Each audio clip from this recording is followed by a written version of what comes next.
my childhood, women baked in self-defense. If Fargo, North Dakota had any bakeries, they must have been hidden in underground silos. If you wanted a decent dessert, you drove 220 miles north to Winnipeg, 235 miles southeast to Minneapolis, or greased a pan and preheated the oven to 350 degrees. Sensible women chose the latter. Until my mother detoured into Buntland, her default recipe featured instant pudding, vodka, and Galliano. She prepared pies, prune bread, which sounds vile, but it's quite heavenly, a parade of cookies, bars, and a blizzard of cakes, airy angel food, heart-shaped layers for Valentine's Day, and sheet cakes crowned with broiled coconut or her mother's 7-minute frosting. When I went off to college, Mom shipped me butterscotch oatmeal cookies and coffee cans. I suspect my boyfriend, now husband, stuck around mostly because he had a crush on the cookies.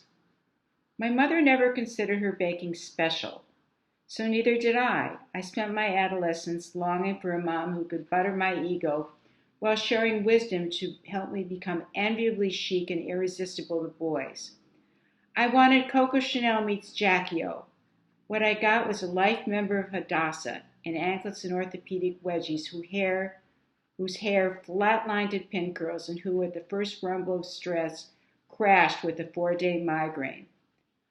I yearned for a storybook relationship past the time I, too, became a mom.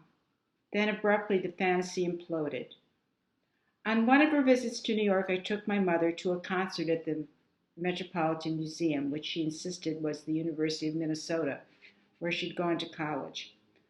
I didn't need a diagnosis of dementia, that came the following year, to guess what was happening, even though my mother was barely 60. For the next few weeks, I couldn't staunch my tears for her tragedy and, to be honest, for mine. The bond I've dreamt of, measured by the high standards of my imagination, was never going to happen.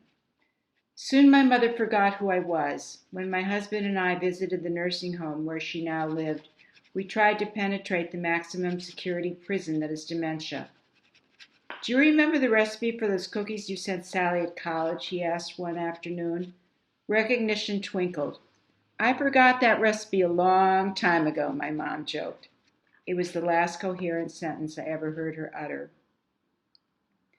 2 years after her death, I had a dream. She was preparing Thanksgiving dinner and she'd baked pumpkin pie, for which she gave me pointers. Plain whipped cream has no flavor. Always add vanilla and confectioner's sugar.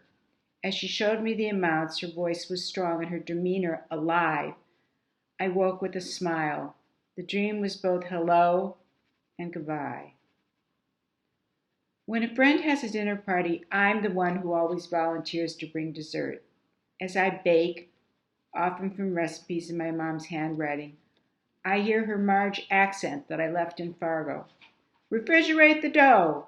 Don't make a crust if the kitchen's muggy. Take the eggs out early to get to room temperature.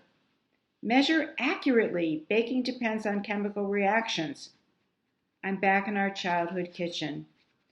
Outside, sun bounces off snowdrifts, but inside it's warmed by my mother's love.